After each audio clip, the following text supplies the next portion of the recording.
Take a deep breath.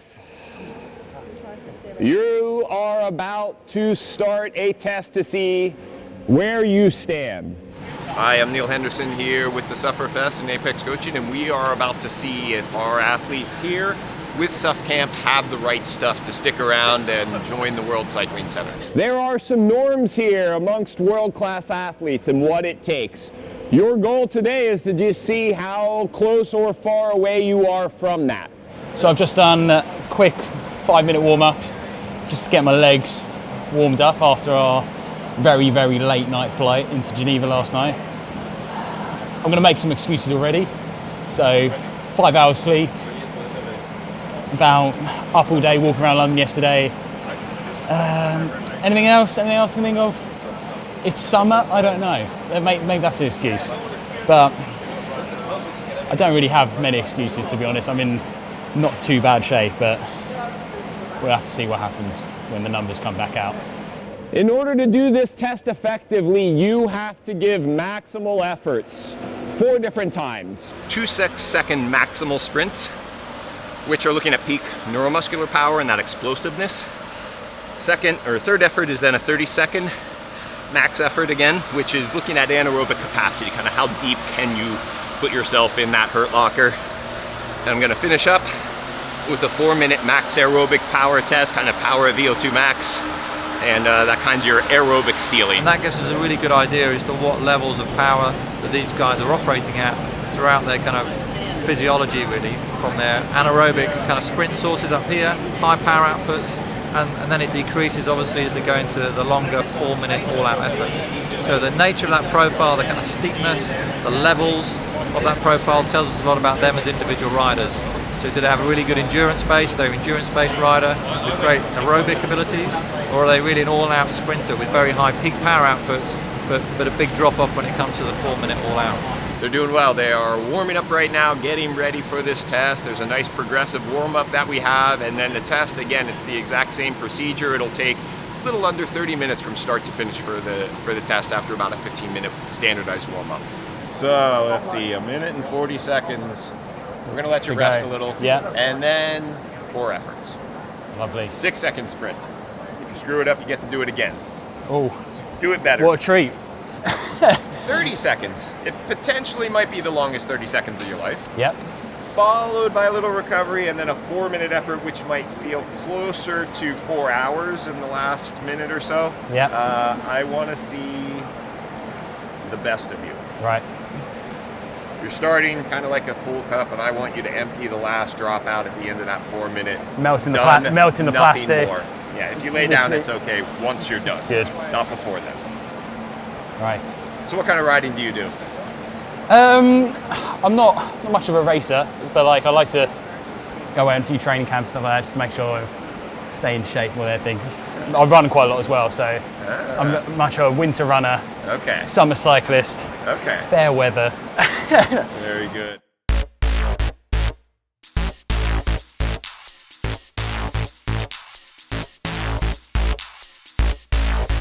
Go!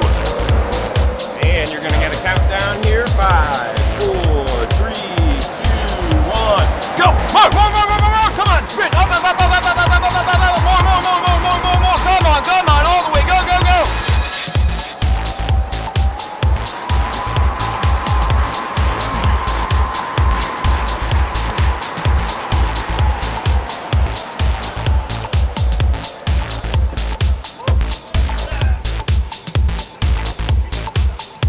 So we've got 30 seconds to go before the 30-second all-out effort. We've done our 2 6-second sprints. This one is going to hurt a lot more. And the 4-minute one, who knows? Wish me luck.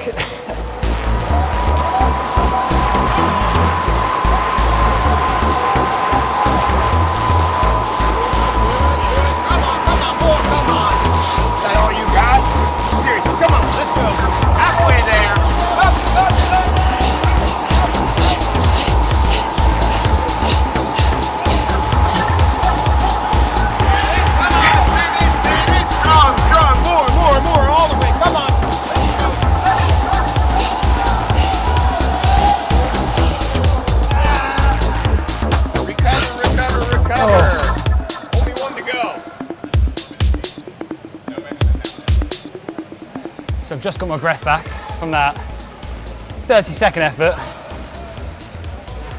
That really takes it out of you. But the 4-minute one, I probably won't be speaking for a while after it.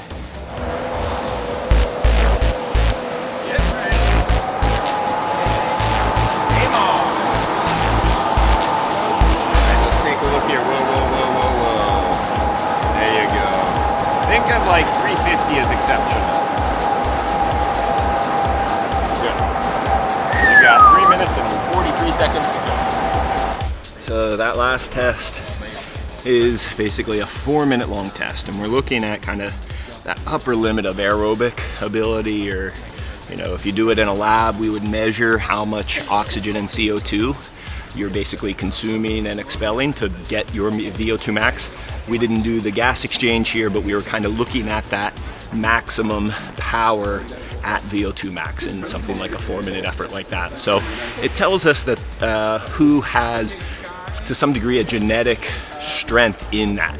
And to some degree, what most people think about is like FTP or threshold power, which is definitely trainable, but the ceiling still has some limit relative to that max VO2 or power at VO2 max. So that's why we look at something like this as a talent ID, because we know the threshold is much more trainable, but if that ceiling is low, you can only push the threshold so high. So that's why I want to look at something like this type of effort for talent identification. Come on, little more.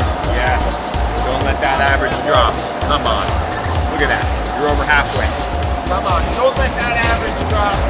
Don't let that average. And we like to see suffering.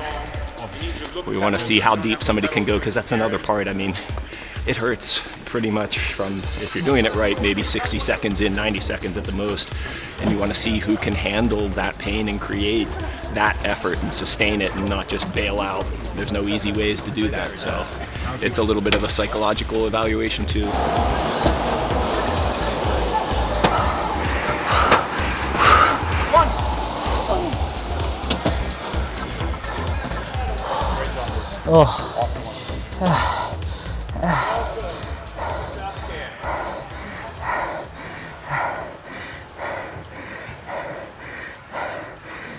How are your skills? What's going on? Can you do nose wheelies? And Peter Sagan. I taught him everything he knew. Seriously. All right. Ask him. All right. We'll check in. Everything. If you got those skills, then that will be good, because on the straight up engine test, you've got about maybe a 4-cylinder. We can tune it up. Yeah. We can put a little turbo on it and tune it and drop some weight off the chassis and get the suspension going well and all that.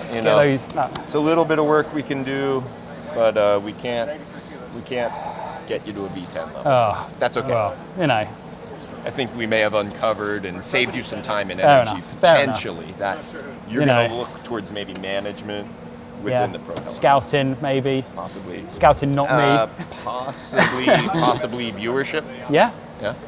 Or journalist, even. Journalism. Journalism could be really quite a big thing for me. Maybe I'll give that a go. All right. All right. Well done. Thank you.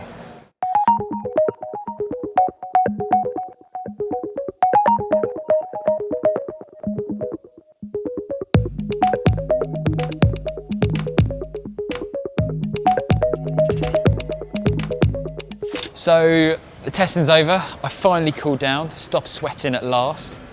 However, it looks like my dreams of becoming a pro cyclist aren't going to come true, which is a great shame. However, the results themselves do give you a really useful insight, not only into your performance, but also what type of rider you can become. So if you score really highly in the 6-second sprint test, you may well find yourself looking a bit like Marcel Kittel. However, if you perform better in the 4-minute all-out test, which I must say now I've got my breath back, absolutely horrible, you're more suited to a long-distance breakaway rider. However, for myself, it looks like the closest I'm going to get to the pro peloton is handing water bottles out of the car. Oh well.